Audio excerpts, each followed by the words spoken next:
আসসালামু আলাইকুম দর্শক, আশা করি সকলেই ভালো আছেন। সালাউদ্দিন আহমেদ বিএনপির নেতা বলেছেন, যারা নির্বাচন বয়কট করবে নিজেরাই মাইনাস হয়ে যাবে। অর্থাৎ যারা নির্বাচন বয়কট করতে চাচ্ছেন বা নির্বাচনে অংশগ্রহণ করতে চাচ্ছেন না, তিনি বোঝাতে চাচ্ছেন যে তারা নিজেরাই মাইনাস হয়ে যাবেন। অর্থাৎ তাদের নির্বাচনে না আসলে কোনো সমস্যা নাই, নির্বাচন স্বাভাবিক গতিতে সঠিক সময়ে হয়ে যাবে। অর্থাৎ তারা রাজনীতি থেকে বাদ হয়ে যাবে, এটাই তিনি বোঝাতে চেয়েছেন দর্শক তিনি বলেন, নিম্নকক্ষ পিআর নিয়ে আলোচনা জাতীয় ঐক্যমত্য কমিশনে হয়নি জানিয়েছেন তিনি। বিএনপির স্থায়ী কমিটির সদস্য সালাউদ্দিন আহমেদ বলেছেন, মাঠের আলোচনা মাঠেই জবাব দেওয়া হবে।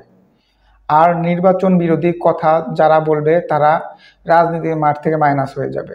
অর্থাৎ তিনি বোঝাতে চাচ্ছেন যে মাঠেই দেখা হবে যে কার কত জনপ্রিয়তা রয়েছে, কাকে জনগণ ভোট দেয়, এমনটাই তিনি বুঝিয়েছেন। এবং তিনি আরও বলেছেন, যারা নির্বাচন বিরোধী কথাবার্তা বলে তারা রাজনীতির মাঠ থেকে মাইনাস হয়ে যাবে। গতকাল মঙ্গলবার ২৬ আগস্ট দেশের সমসাময়িক বিষয়ে রাজধানীর গুলশান নিজ বাসায় গণমাধ্যমকে এইসব কথা বলেন তিনি। ফেব্রুয়ারিতে নির্বাচন অনুষ্ঠিত হবে এ নিয়ে কোনো শঙ্কা নেই, তবে দুই একটি দলের বিভ্রান্তির চেষ্টা করছে, এটি তাদের কৌশল হতে পারে। ফ্যাসিবাদ বিরোধী জাতীয় ঐক্য ধরে রেখে সুষ্ঠু নির্বাচন অনুষ্ঠানের প্রত্যাশায় বিএনপির আর রাজনৈতিক ইতিহাসের ঐতিহাসিক ঘটনা হবে এবারের নির্বাচন বলেও তিনি জানিয়েছেন।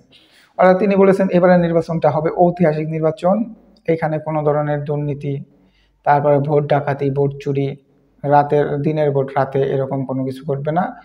এবং কি বিএনপি হচ্ছে গিয়ে ইতিহাস রচনা করবে নির্বাচনের মাধ্যমে জয়ী হয়ে। পিআর বা গণপরিষদের দাবি রাজনৈতিক কৌশল, এটি মাঠ গরম করার জন্য এই সব বক্তব্য বলে উল্লেখ করে বিএনপির এই নেতা বলেছেন, দেশে নির্বাচনী আমেজ বিরাজ করছে, যারাই এর বিপক্ষে কথা বলবে তারাই মাইনাস হয়ে যাবে। সালাউদ্দিন বলেন, জুলাই সনদের অঙ্গীকারে নামার কিছু বিষয় অযৌক্তিক মনে করেছেন বিএনপি। বিকল্প প্রস্তাবনা নিয়ে ঐক্যমত্য কমিশনের আলোচনার সময় দেওয়া হবে।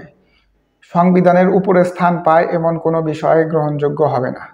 আলোচনার মধ্যে দিয়ে রাজনৈতিক দলগুলো একটি অবস্থানে পৌঁছাবে বলে প্রত্যাশা করেন।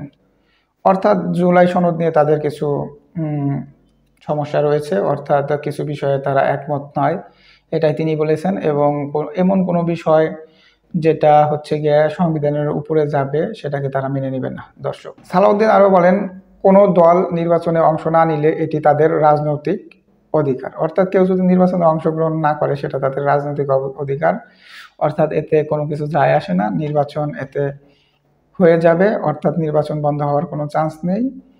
এটা যদি কেউ চায় তাহলে তারা নিজেরাই রাজনীতি থেকে মাইনাস হয়ে যাবে, এটাই তিনি বলেছেন।